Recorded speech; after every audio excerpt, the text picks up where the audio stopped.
Usted es una institución. A todos los Ya vi tu entrevista con Ale Guillén. García Suárez. Con el pichón. Con el pichoncito, pero también con Ale Guillén. ¿No viste la de Ale? Pues muy buena. Es muy inteligente Alejandro Guillén. Alejandro Guillén me echó la mano en la campaña del 2004. Ese tipazo. Era mi... Ven para acá, siéntate. Era quien pensaba, ¿dónde vas tú? Yo acá. Amigos, muy buenas tardes. Para mí la verdad es un placer poder platicar con una gran figura, con un hombre que además hace crecer prácticamente de la nada al Partido Acción Nacional. Y no lo digo porque sea mi amigo, pero la verdad es que es así. Mi querido Francisco Freile García, ¿cómo estás, Paco? Bien y de buenas. Qué honor poder platicar contigo. No, al contrario, Ricardo, ya tenía su rato que no nos veíamos. Yo decía, se enojó Ricardo. No, para nada. Sabes que eres mi hermano, además. Y qué mejor platicar en esta serie que se llama Gigantes Poblanos. Personajes que para mí merecen ser parte de la historia, son parte de la historia de Puebla. Y contigo, Paco, comenzamos platicando. ¿En dónde nace Paco Freile? ¿Eres de Guajuapan de León? Yo nací en Guajuapan de León, Oaxaca. Mi papá puso una tienda de abarrotes que pertenecía a los señores Alonso de Putla, Oaxaca. Veían que era necesario en la Mixteca poner una tienda.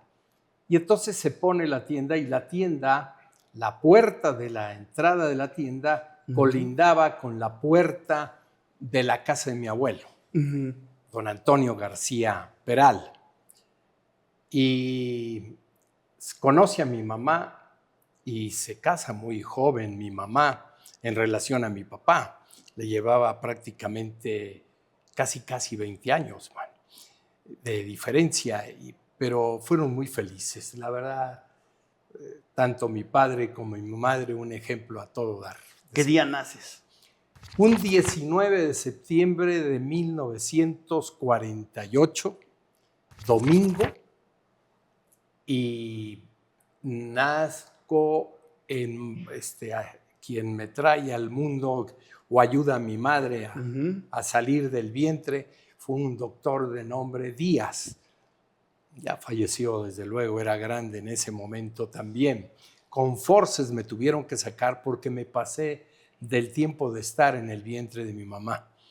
Y saliendo me meten en agua caliente y en agua fría para reaccionar. Era la forma. Hoy te meten una inyección. Sí, pero claro. en aquel tiempo era agua caliente, agua fría y nalgada, pelado. Con razón eres como eres, canijo. Sí, costó trabajo salir. Le costé mucho trabajo a mi mamá. Y mi mamá estaba asustada porque se le había muerto ya una niña. Y entonces, pues lo natural es que yo me hubiera llamado Antonio o Eliodoro, como se llama mi hermano, porque mi padre era Eliodoro Fraile, mi madre Amelia, y mi madre en su angustia tenía una imagen de San Francisco de Paula que se celebra el 2 de abril y le dice que... Le pide al santo. Le pide al santo que me dé vida. Sí. Y por eso me llamo Francisco. Francisco Antonio. Y el segundo nombre, Antonio, por mi abuelo Antonio García Peral, que aquí en Puebla fue muy conocido por razones de que él traslada la matanza de Guajuapan de los Chivos, de la famosa matanza de los Chivos, la traslada a Tehuacán porque a un gobernador del estado de Oaxaca se le ocurre ponerle un impuesto a cada chivo. Mira qué buena historia. Entonces, mi abuelo dice, pues vete a tiznar tu madre, señor gobernador, yo me voy a Tehuacán. ¿Y por eso la matanza llega a Tehuacán? Llega a Tehuacán. Ya había matanza de por sí en Tehuacán, pero no del nivel, del tamaño que fue. Mi abuelo mataba en aquellos tiempos y a mí me tocó estar con él cuando tenía 8 años y demás, un promedio de 30,000 cabras. ¡Wow! Y las arriaban, o ya las suben en camioncito y otras cosas. las arreaban de la costa de Oaxaca y de la costa de Guerrero, los compraban recién prácticamente nacidos los chivitos junto con la mamá, y ahí va, crecían en el camino. Ajá, es lo que se decían. reproducían, y entonces llegaba. Y entonces don Antonio se le conoce en Tehuacán pues como uno de los hombres. Todavía mi primo hermano Íñigo García es el de la matanza de octubre. En su rancho se En realiza su rancho, la matanza. exactamente. ¿Sí? Está en los límites de Tehuacán y San Gabriel Chilac, ¿no? Sí, exactamente, Sí. exactamente. Oye, mi Paco, ¿qué número de hermano eres? Yo soy de mi hermana, una hermana que se muere. Vengo a ser el segundo, pero en realidad pues me convierto en el primogénito. En el primogénito. ¿De cuántos? Somos 4. Mi hermana Pilar, mi hermana Socorro y mi hermano Eliodoro. ¿Y cómo te vienes a Puebla? Mi madre le dijo a mi papá: a ver, Eliodoro, yo no quiero que mis hijos, ya en brazos, yo no quiero que mis hijos vivan aquí en Guajuapa. No hay universidad, no hay escuelas. ¿Por qué no nos vamos a Puebla? Y mi padre pide liquidación a los señores Alonso y se viene a Puebla. Yo tenía 6 meses de edad. Y vamos a dar a la 21 Poniente 715, que ahí tenía construida una casa mi abuelo Antonio. Y ese estar ahí era zona ferrocarrilera, Héroes de Nacosari. De hecho, la calle, a la mitad de la calle empieza Héroes de Nacosari. Si tú la ves de esta manera, a la derecha Héroes de Nacosari, y del otro no me acuerdo qué era, pero no teníamos. Y colindábamos con Santiago. Ok. Entonces, yo me empiezo a llevar con todos los ferrocarrileros y con toda la gente del barrio. Ahí y demás. creces. Ahí crezco. Yo vine a dar en finales de 1948, principios del 49, de 1949, a vivir a Puebla. De ahí voy a la escuela. ¿A dónde te inscriben en la primaria? La primaria, no, al kinder. Bueno, kinder. Eso fue genial porque me inscriben en el colegio La Virgen del Rosario, ahí en la 23 Poniente, entre la 3 y la 16 de septiembre. Sí, ya muy cerca del Jardín del Carmen. Muy cerca del Jardín del Carmen. Y resulta que no cabía yo en las bancas. Había yo crecido un poquito. Eres grandote. Y entonces, que me van corriendo, mano. Y entonces me inscribieron en el Colegio Benavente. Y ahí curso absolutamente todo. Todo, hasta la primaria, no. Porque no había prepa en el Benavente, ¿no? Sí la había, pero te voy a platicar. Resulta que el 6º año, en el 6º año de primaria, yo veía que iba yo a reprobar, porque yo no me portaba del todo bien, ni era yo tan generoso con los estudios. Entonces iba yo a reprobar, y entonces llega un hermano de las escuelas cristianas y me dice: oye, ¿no te quieres ir al seminario con nosotros, esto, lo otro, ahí al seminario menor, ahí en Las Fuentes, en Tlalpan? Y le digo: sí, ¿por qué no? Pero yo para salvar el año, y me quedé los 3 años de secundaria y 2 años de prepa. Y se supone que en el Distrito Federal en aquel tiempo eran 2 años de prepa únicamente, sí. Pero cuando yo regreso acá ya estaba establecido 3 años de prepa. No 2, sino 3. Y entonces tengo que cursar el 3er año de preparatoria. ¿Y en dónde la cursas el 3er año ahí de preparatoria? Ahí mismo en el Benavente. Ahí regresaste al Benavente. Regresé al Benavente.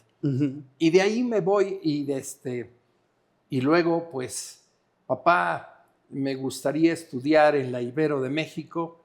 Pues a mí también me gustaría que te fueras a la Ibero o en alguna otra universidad así. No, pues no hay más que para la UAP, cuate. Entonces, ¿quieres ir a la UAP? Pues voy a la UAP. ¿En qué año ingresas a la Benemérita? 1900, los exámenes deben de haber sido en 66, 67. En el 1967 ingreso a la UAP. Y el director de la facultad era Manuel Rodríguez Concha.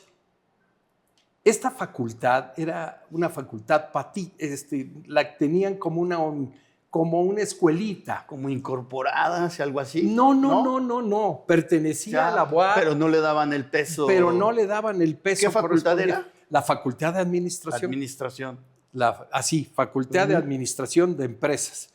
Que, por cierto, fundan 3 amigos míos. Fíjate bien. Esta facultad fue impulso de José Antonio Pérez Rivero. José Antonio Pérez Rivero le decían calzón santo en la UAP. José Antonio se pone en contacto con gente de Monterrey, con un poblano, por cierto, y uno de México, uno era Recasens, que hizo un libro sobre sociología extraordinario, que era obligatorio en la escuela, y Ponces era su segundo apellido de este hombre, que los 3 hacen la propuesta a la UAP de crear la Escuela de Administración de Empresas. Ellos vienen y hacen el plan de estudios. Y esta facultad la veía la Escuela de Economía de mala manera, la Escuela de Derecho de mala manera, la Escuela de Contabilidad de mala manera, porque el que iba a ser administrador, picábamos de abogado, picábamos de contadores. Un poquito de contaduría, de economía. De economía, etcétera. Y entonces la facultad era un poquito relegada. Cuando nos sacan del Carolino, porque nos corren del Carolino para irnos a Ciudad Universitaria, nos mandan, pero nos mandan prácticamente sin presupuesto ni nada. Tuvimos que hacer un esfuerzo cada uno de nosotros para comprar la banquita, la banca donde íbamos a estar, y fuimos a buscar maestros a la Ciudad de México. Y entonces trajimos al maestro Gutiérrez y trajimos a otros, a Chito y otras gentes que nos daban clase los días sábados. Nosotros los días sábados teníamos clase de 8 de la mañana entre ventas, etcétera, y terminábamos con una materia que nos fascinaba, que se llamaba economía, que nos daba Ricardo Villa Escalera. ¡Wow! Entonces, pues, ahí estuve. ¿Y fuiste parte de la lucha universitaria? Ya había pasado el enfrentamiento de FUAS contra Carolinos. Todo eso había terminado. Yo cuando entro a la UAP, eso ya había terminado.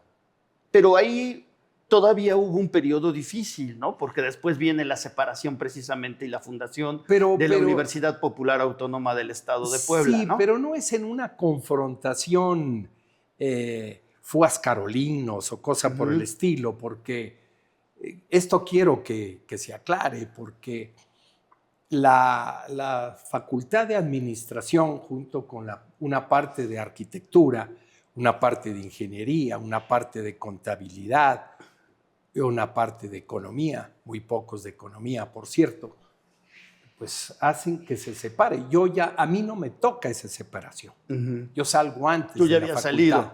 Sí, yo salgo el 11 de febrero de 1972, salgo de la facultad. O sea, ya no fuiste parte de los enfrentamientos de Paredes con todos los demás de arquitectura. No tuve que ver absolutamente nada. Yo ya estaba fuera de la universidad, yo ya estaba trabajando, yo estaba en otro rollo por completo. Oye, pero ahí te ligas dentro de la universidad a la derecha poblana. A ver, qué bueno que me lo preguntas, porque aquí me ha fascinado esto de las leyendas urbanas. Pero si es leyenda urbana o no es leyenda urbana, ¿fuiste o no fuiste fue un yunque? A ver, no, ¿por qué? Por una razón. Yo tenía muy buena relación con personas que si posiblemente militaban en algo, para mí eran amigos simplemente. Te voy a platicar de uno. Manuel Rodríguez Concha, que era el director de la escuela, y que su hermano Sandy, Edmundo Rodríguez Concha, se casa con mi hermana Pilar. Entonces la relación con Manuel pues era una relación afectuosa y demás, que aunque no era parte de mi familia, porque esa familia pertenece a mi hermana Pilar, mi relación con él fue muy intensa, muy sabrosa. Pero a mí yo trataba a las personas que tenían el signo A o el signo B o el signo C como personas. Mi preocupación siempre fue darle a la persona su lugar y la persona me dio mi lugar. Entonces platicábamos. ¿Eras amigo de Ramón Plata también? Conocí a Ramón, no fue mi amigo. No fue mi amigo. No participé con él en ninguna actividad que pudiera hacer, y te lo diría con todo el corazón, sí lo hice, sí estuve muy a gusto, o no me gustó. No participé. Ramón ya había salido incluso de la facultad, ya estaban fuera de la facultad todos ellos, eran catedráticos, entre otras cosas. Otro que me llevé muy bien y me llevo con José Antonio Pérez,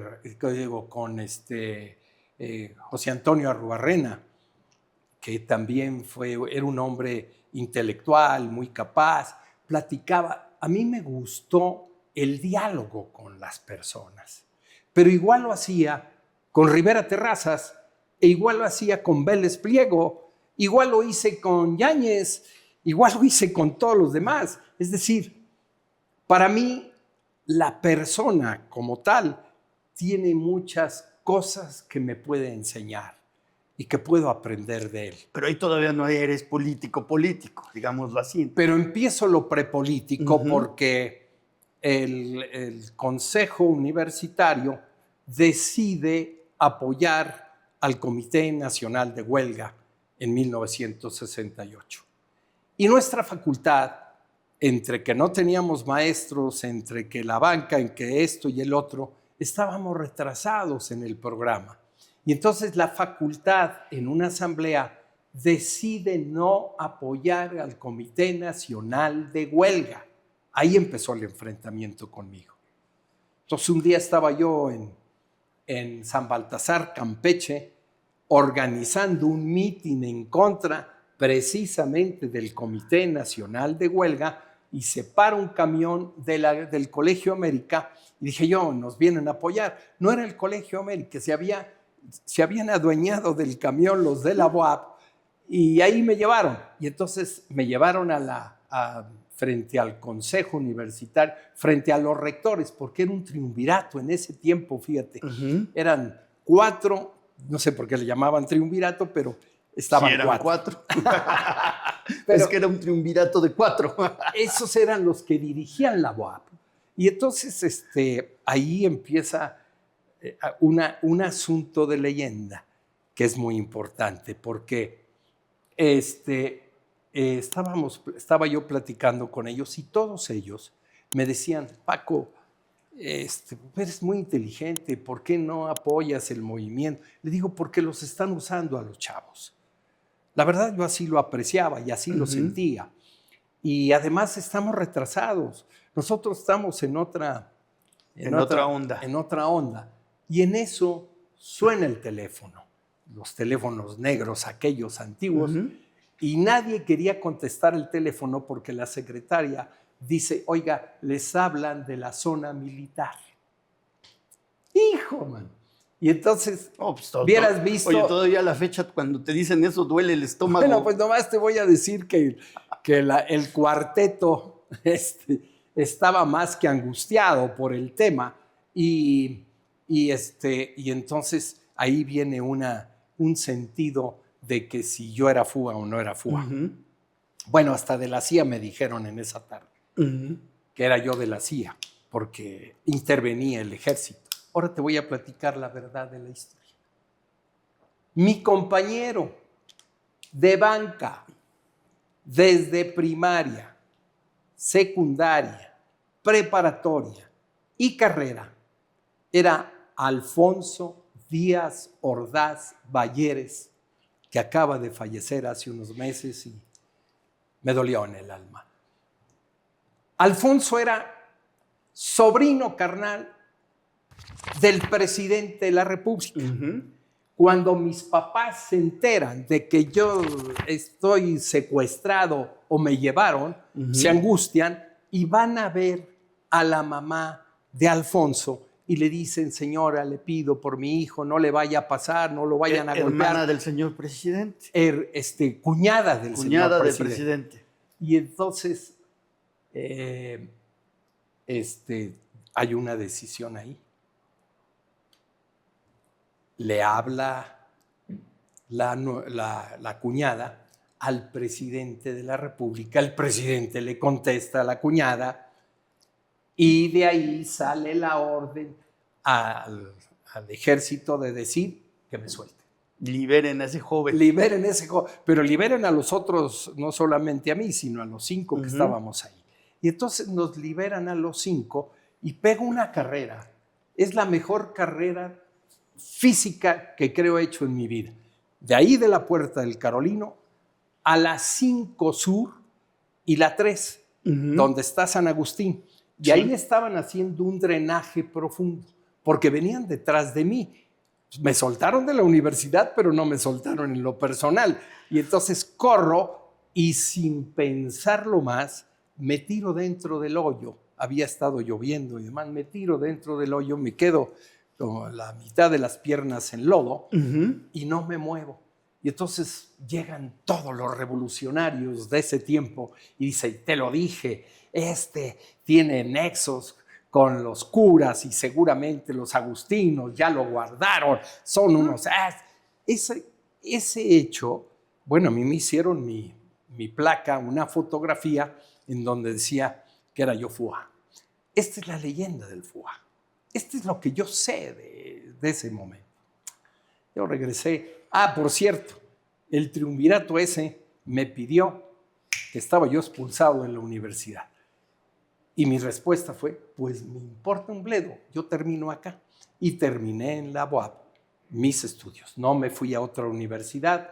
Yo soy de la Benemérita Universidad Autónoma de Puebla y me siento profundamente orgulloso de Te ello. pones a trabajar y me platicas que un día se te ocurre con un grupo de amigos irte a afiliar al PRI. Eso se lo platiqué a Pacheco Pulido, y Pacheco pues todavía vive y te lo puede Porque platicar. Pacheco Pulido era el presidente. Era en el ese presidente del partido y estábamos sentados en la UAP, pero por cierto en una ceremonia de algo, y me hicieron el favor de sentarme en la mesa con el gobernador, Piña, Pacheco, etcétera, etcétera, etcétera. Y, ¿De qué año estamos hablando? híjoles, estamos hablando más o menos como de 1973, una cosa así. Si no tengo mal la cabeza en ese sentido. Y entonces ahí, Piña... 83 ha de ser. Sí, es 83. 83. Me dice: bueno, ¿y por qué no te afiliaste al PRI? Y él ya sabía más o menos la historia. Y entonces ahí cuento la historia en la mesa. La historia fue muy sencilla.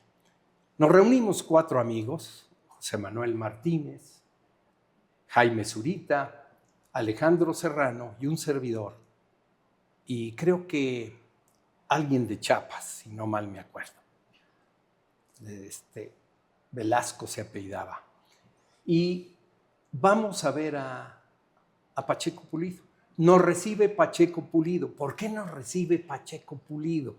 Oye, ¿porque éramos muy salsas? No, porque Alejandro Serrano, el papá de Alejandro Serrano, Lizaola, papá de Alejandro Serrano, Serrano Campillo, era íntimo amigo de Pacheco Pulido. Bueno, era su consejero, literalmente. Y entonces le pide que nos reciba, pensando que nos recibe, y nos recibe a los 4, o a los 5, creo que éramos 5 en ese momento. Baja, pero nos pide que le presentemos un proyecto de posibilidad para las siguientes elecciones. Entre las otras cosas que preguntamos, ¿vas a jugar la gobernatura? Y no había lista en Puebla que valiera por parte del PRI si no aparecía Pacheco Pulido. Ya desde ese tiempo. Desde ese tiempo. Entonces, esto fue sensacional porque la siguiente semana que nos pidió que nos presentáramos, en lugar de recibirnos Pacheco Pulido, nos recibe un maestro que no estaba borracho, estaba más allá de borracho. Y entonces nos recibe y nos dice, bueno, ¿ustedes qué se creen? Que ustedes van a llegar a diputados, a senadores, a gobernadores. No. Aquí solamente el pueblo, que es, pues oye, pues nosotros somos pueblo, incluso somos de la UAP. No, de ninguna manera. Ustedes no pueden esto. Y el resultado fue muy sencillo. El resultado fue muy sencillo porque nos bajamos todos muy enojados y en la puerta cada quien tomó la decisión de qué hacer. Jaime se fue a Volkswagen, José Manuel Martínez siguió en el PRI porque él ya era priista, incluso llega a ser delegado del Infonavit durante 12 años seguidos. Jaime Zurita se va a Volkswagen. Y yo Alejandro, ¿a dónde se fue? Alejandro se fue a la Cámara de Textil. A la Textil, después fue director de la Textil. Y durante muchísimo tiempo. Y entonces, ¿Y tú? Yo les digo, yo me voy al partido de enfrente y todo el mundo me dice, ¿cuál partido, güey? Resulta que en el inter de estas fechas, yo me había encontrado en Acatlán de Osorio.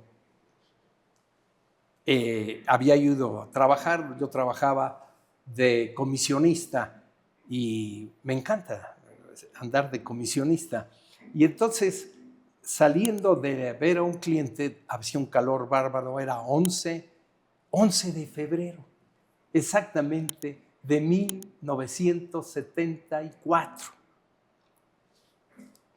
Y ese 11 de febrero no se me olvida, porque me cruzo a una caseta de esas que vendían aguas y demás, a refrescarme porque hacía calor, como está haciendo hoy calorcito.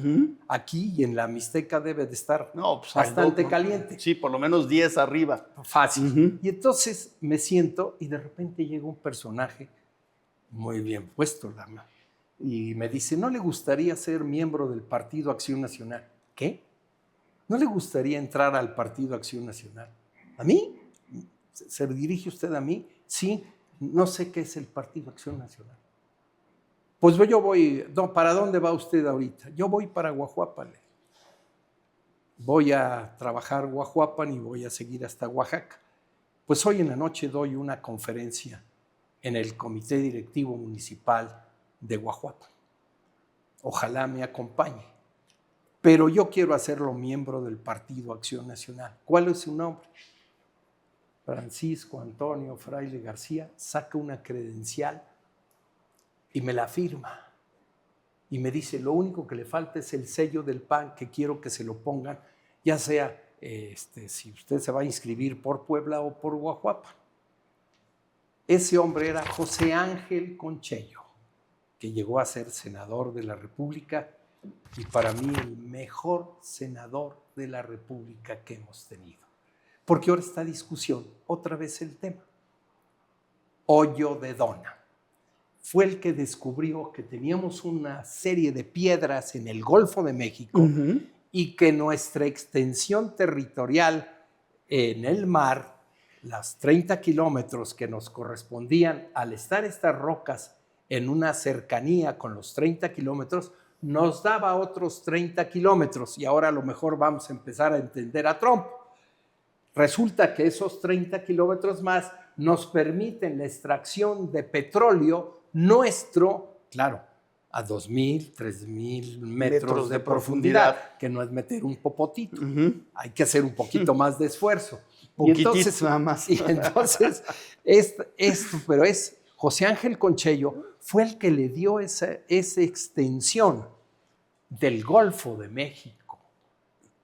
Esta intención. Y él es el que te lleva al PAN. Y él me invita al PAN pero no ingreso hasta 1980, ya como miembro del partido, pero sí quedé registrado como miembro del partido desde 1974. Y luego, ¿cuándo es cuando tú decides, ahora sí ya me voy a hacer panista? Cuando nos hace trampas Guillermo Jiménez Morales en la elección de Ricardo Villa Escalera. Tú estabas con Villa Escalera. No es que estuviera con Villa Escalera. Para mí el Rumbias, como le decíamos, me costaba un poco de trabajo porque te voy a platicar. Él nos daba economía. Sí, acabas de decir que fue tu maestro. Y el primer día de clases llega y avienta el libro de Samuelson. El libro de Samuelson es un librote así de economía. Brillante, por cierto, aprendes economía realmente. Y lo avienta sobre la mesa y le dice, yo no sé qué hacen aquí mujeres. Deberían de estar aquí, guisando y demás, aquí no. Se podían esos lujos en ese tiempo, hoy quién sabe qué hubiera pasado. No, créeme que ya no sería maestro y estaría satanizado. Pero lo más interesante fue, los que quieran venir, los que vengan a mi clase no pasan y los que vengan tampoco pasan. Dice, pues si no vamos a poder pasar, pues bueno. El problema no fue ese, el problema fue el día del examen, del primer examen de economía, ya final, que me pregunta a mí que en lugar del padrón oro para medir la economía y fuera que otro padrón pudiéramos considerar. Y entonces contesto en el sentido de el padrón trabajo, el padrón de los hombres, del trabajo de los hombres y demás. La fuerza. Que así debiéramos de medir mejor las cosas. Pero agrego una frase que fue mortal. Como lo hizo Hitler. ¡Oh! Y entonces, como él estaba casado, o está casado, con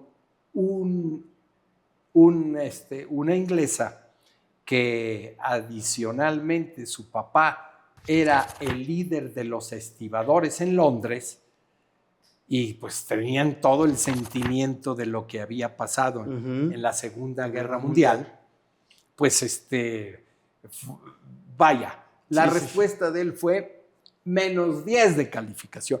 Y así lo puso en el acta, -10 de calificación. Dije, no puede ser. Todavía me preguntó la secretaria, oiga, dice aquí -10, pero esto no puede ser. Pues a lo mejor se le fue el menos, pero no me lo creyeron, mano. Y entonces en el 83 ya es cuando te integras a la lucha. Me meto a la campaña política y empiezo a ver que Ricardo, el apoyo era de la ciudadanía, era de grupos sociales, era de grupos empresariales y era poco de un partido político, del propio Partido Acción Nacional, aunque era el candidato de Acción Nacional. Entonces el resultado, cuando termina la elección, como no había cabeza visible del partido, me asumo como tal. Y entonces empiezo a dirigir los mítines, incluyendo un mítin muy grande que se hizo frente a Casa Puebla, en donde dicen, la leyenda también, que quisiste quemar la puerta de Casa Puebla. Yo no, al contrario. Estando yo en el templete. No en el templete, teníamos un camioncito que era el Panmóvil, que le habíamos hecho un agujero, era uno de esos de Bimbo,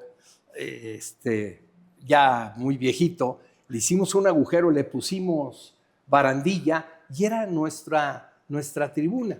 Ese mitin aproximadamente eran como unos 30,000 personas, era un mitin muy importante. Pero el gobierno estatal quería provocar un movimiento.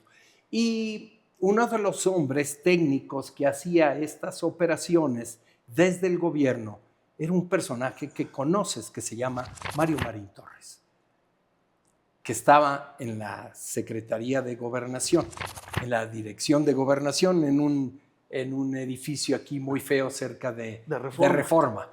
Y entonces... ¿Ya andaba por ahí el licenciado Marín? Ya andaban trabajando ellos. No, Mario y demás, mis respetos, nos hemos encontrado en la vida no una vez, sino muchísimas veces. Pero volviendo al tema, ahí veo a gente que tenía una cercanía con el gobierno, que ya habíamos palpado o detectado, que trataban de ponerle chapopote y prenderle fuego. Y entonces yo lo señalo y le pido a todo mundo, levanten las manos. Que todo mundo levantara las manos diciendo que no íbamos a participar en una acción violenta. Uh-huh. Terminando eso, pocas semanas después, me encuentro a Guillermo Jiménez Morales. Le digo, oiga, ¿por qué si la votación de cada 10 votos, mínimo 7, 8, quizás hasta 9, habían sido para Villa Escalera, ¿por qué no se reconoció el triunfo? Y entonces hubo una frase que me marcó mucho, se me quedó muy grabada, que fue, es que la autoridad, cuando el pueblo se equivoca, debe de corregirlo.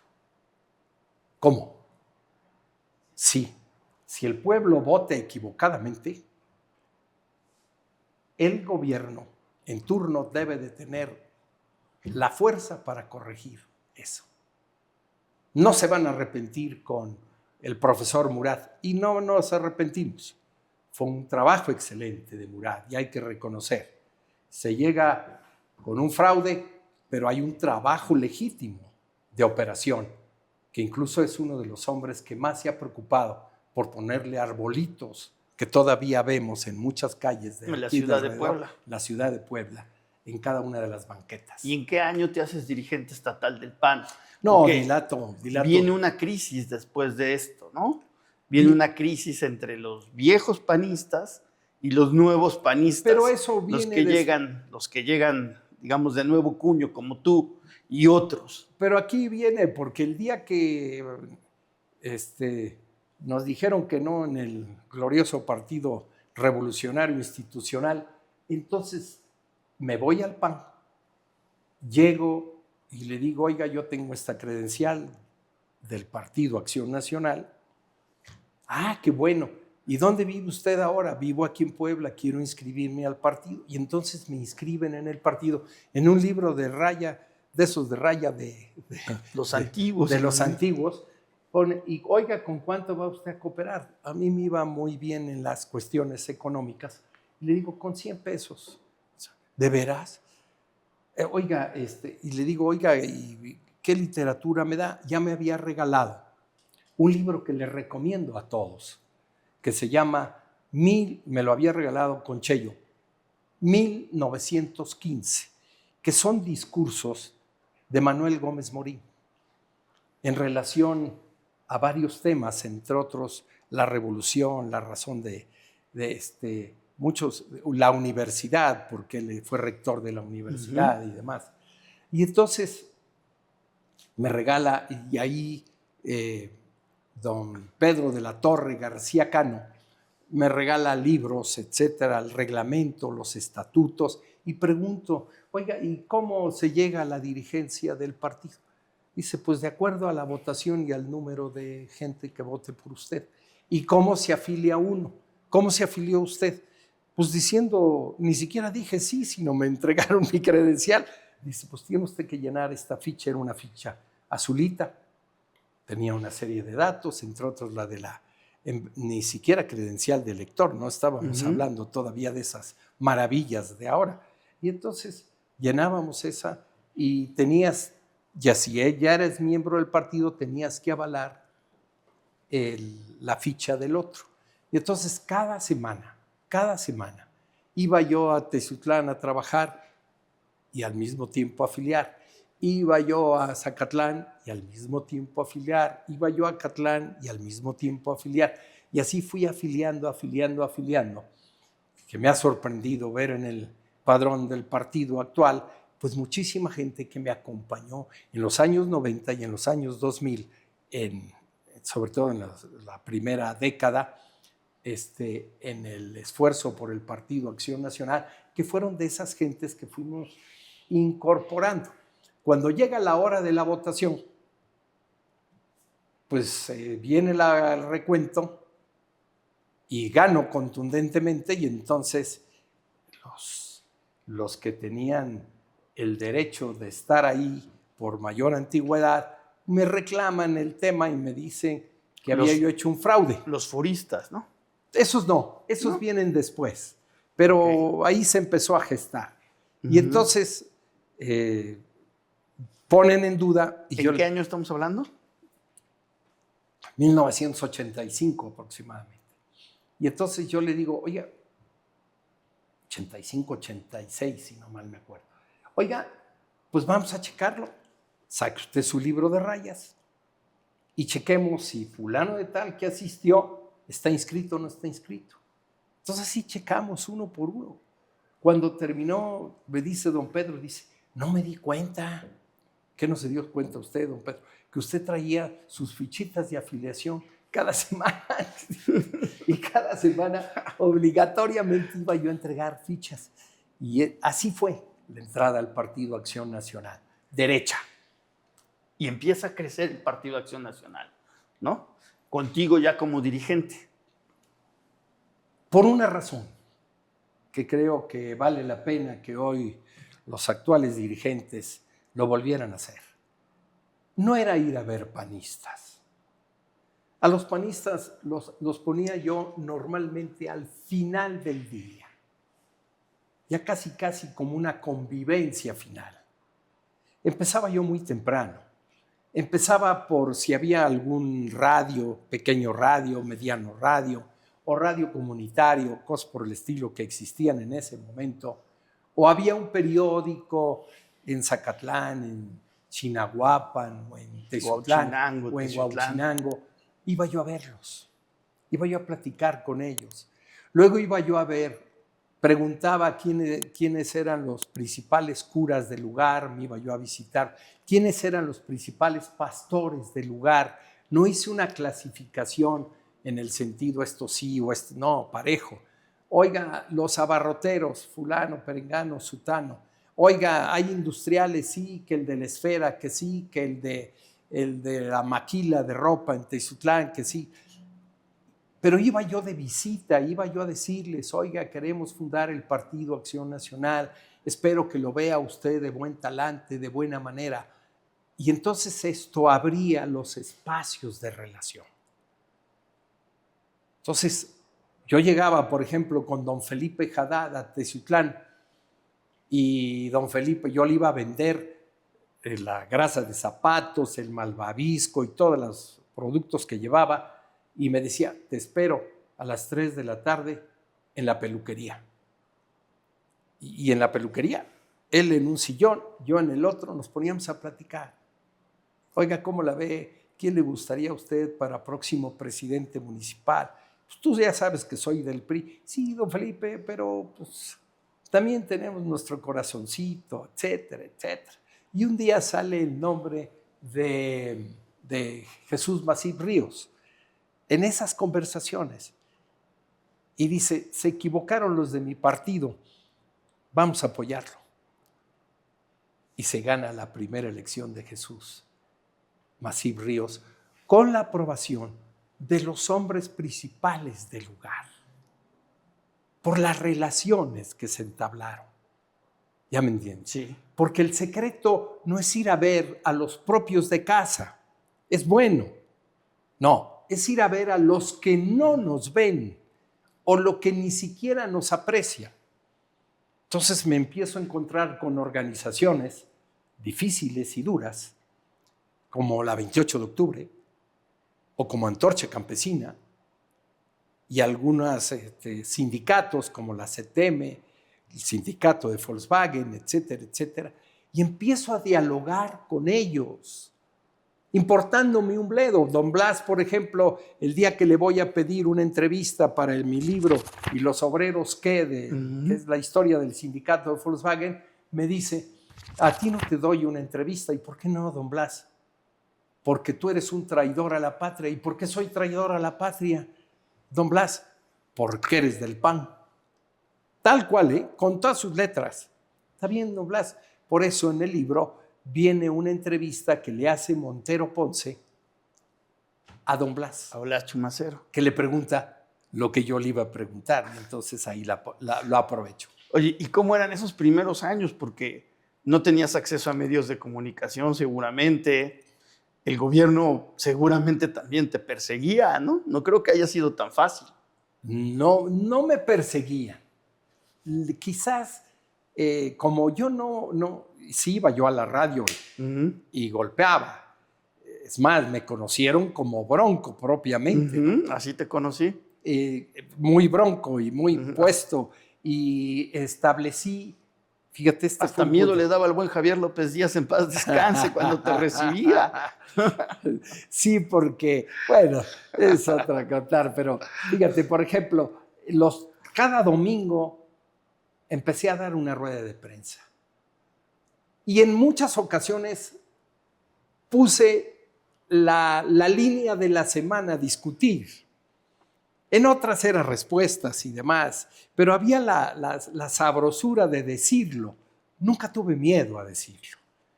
Y hay un hombre de la comunicación que me lo enseñó, y me lo enseñó con una lindura y una precisión, que fue Montero Ponce.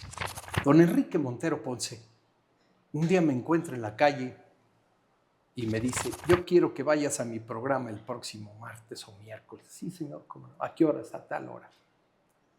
Y vamos a hablar de esto. No me decía tema, ahí me soltaba. Y empezaba la discusión y demás.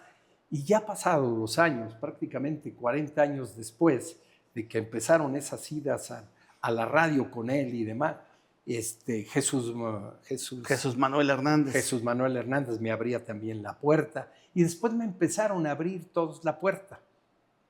Pero a don Enrique yo le traía yo en el corazón, porque él abrió la puerta para que yo entrara a la radio. Y entonces un día le pregunté, pocas semanas o meses antes de que lo perdiéramos, le pregunté, oiga, don Enrique, ¿por qué me permití esto? Dice, era muy bien, era muy suave, Paco. Yo te entrevistaba, subías el tono de las discusiones estatales y luego me mandaban llamar, me hablaban de gobernación, oye, ¿por qué? Bueno, pues él me pagó la entrevista. Nunca pagué una entrevista. Nunca la pagué. ¿Ya me entiendes? Claro. Pero él cobraba la mía y cobraba la de enfrente. Vivo como era.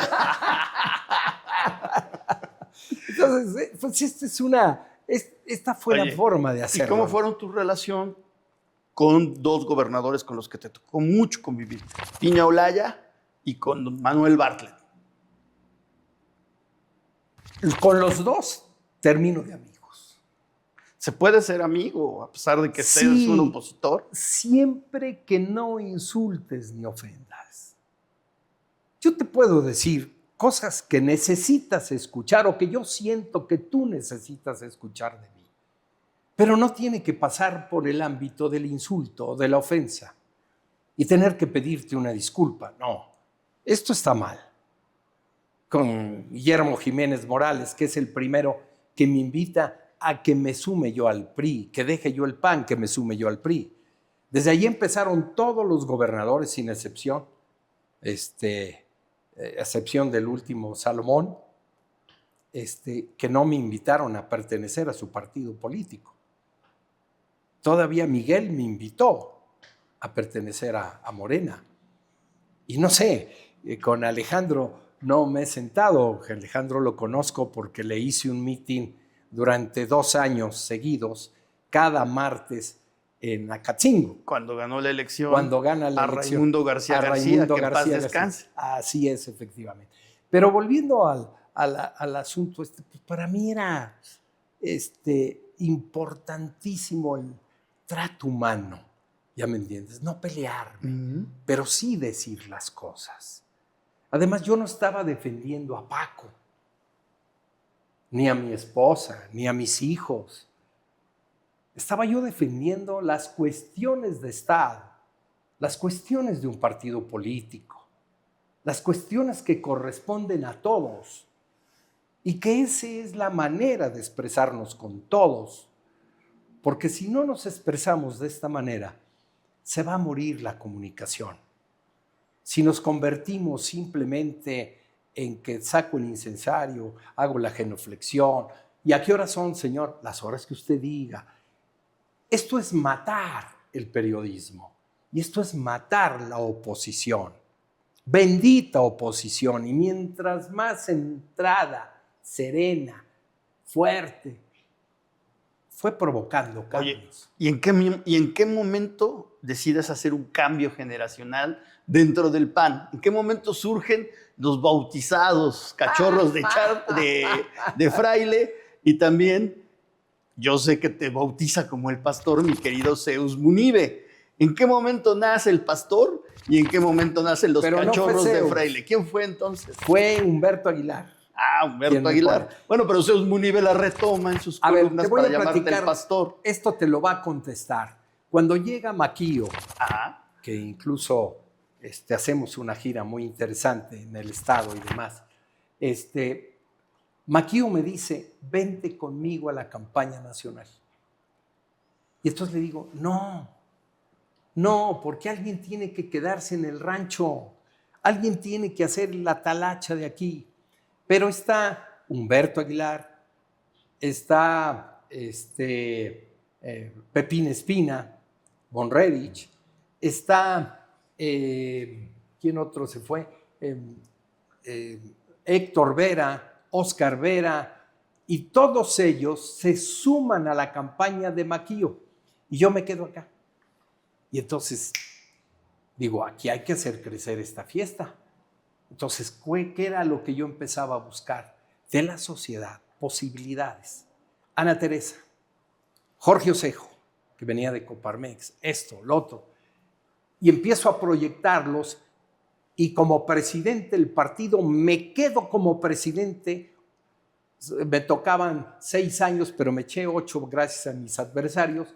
Y entonces empujé candidaturas, tanto locales como federales, como Senado de la República, etc. Hicimos un esfuerzo, y entonces ahí se dan a conocer ellos. Les toca el asunto del FOBAPROA, les toca el asunto de la corrección de las iglesias, que se había en el texto constitucional inicial decía iglesia, y se le pone una S, iglesias, es decir, este sentido de hacer lo bueno por México y por Puebla y empujar. No soy yo el que va a recibir este puesto y demás. Cuando termina esta aventura de ser el presidente del partido, yo no había ocupado un solo cargo. Ya estamos hablando de los años 90, finales de los 90. Y entonces voy a una asamblea estatal del partido en donde pierdo la candidatura al Senado de la República, que era por primera vez la primera minoría. Y hago una aclaración. Una cosa son los plurinominales y otra cosa son el triunfo por primera minoría, es decir, por votos directos en la calle. Y entonces aquí resulta un asunto que me parece que si así se corrige el asunto de que no existan los plurinominales, sino que el que haya ido en la calle, el que quede en segundo lugar, pueda ingresar al puesto, sería sensacional. Porque entonces las batallas van a ser muy fuertes y muy intensas, no solo por el primer lugar, sino incluso por el segundo. Por el segundo lugar, claro. Y entonces, lo que llamaban acá en Puebla el gran perdedor, ¿no? Pero en esa asamblea, los números, quién sabe por qué se invierten en mi resultado y termina en 0.6. No llegaba a un punto. 0.6.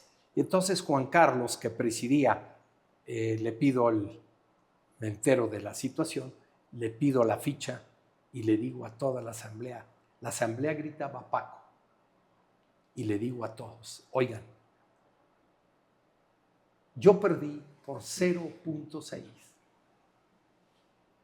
y prometo que voy a hacer una campaña al Senado de la República como si hubiera yo ganado. con todo el alma. Ya está Fernando López, que me acompañó en esa campaña, que me dio úlcera, entre otras cosas, porque sí me costó, me dolió mucho internamente. Pero el partido dio un brinco institucional muy importante. Y este brinco institucional, pues, le permitió las batallas que siguieron posteriormente. Mi querido Paco, para concluir esta entrevista, agradecido contigo porque podríamos seguir platicando horas y horas. ¿En qué momento estás de tu vida, Paco Fraile?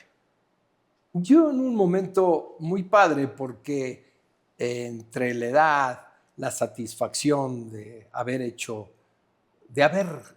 cosas por este estado, haber hecho cosas por mí mismo, haber hecho cosas para mis hijos y mis nietos, creo que es un momento muy plácido. Oye, no te estoy haciendo competencia, ni le estoy haciendo competencia a nadie. No, ya te viste, ya somos colegas. Y bueno, pues el propio libro de Y los obreros, que pues es un primer intento periodístico de un servidor, sobre todo la segunda parte, que son una serie de entrevistas a personajes de aquellos momentos, nacionales y locales. Pero el tema es, yo estoy disfrutando de lo que estoy haciendo. Y esto no debe de ofender a nadie ni sentir nada. Al contrario, sumemos esfuerzos, hagámoslo inteligentemente, entremos en diálogos diferentes. Ya para concluir, te dejo esta. Deberías de hacer tu libro de tu vida y debería de llevar por título Bien y de Buenas. Muchísimas gracias, mi querido Paco. Ya tengo el libro de Bien y de Buenas, que es un ideario político. Que no te he regalado, te lo voy a dar. Pero tienes razón, hay que escribir lo que hace falta. Te faltan tus memorias. Paco, muchísimas gracias. Gracias a ti. Gracias. Y gracias a ustedes, queridos amigos, por esta edición más de Los Gigantes Poblanos. Mi padre me obligaba a trabajar los viernes en la tarde y sábado en la fábrica de pastas y galletas de la italiana. Y entonces me manda al Banco de Puebla por dinero y los dilata, y regreso encabronado. ¿Y a ti qué te pasa? ¿Por qué estás enojado? Es que nos dilatan. Siempre hay que estar bien y de buenas, pase lo que pase. Grábatelo. Y entonces el bien y de buenas, cada vez que me sentía yo así, bien y de buenas, bien y de buenas. Y empecé a usarlo en el saludo. ¿Cómo estás? Bien y de buenas. Y ese bien y de buenas abre la posibilidad del diálogo. Sí, desarmas a la gente. Así empecé mi diálogo con la Antorcha Campesina, así empecé mi diálogo con la 28 de octubre. Todo ese fue genial. Bien y de buenas. Oye, muchísimas gracias por esta entrevista. Esta es tu casa.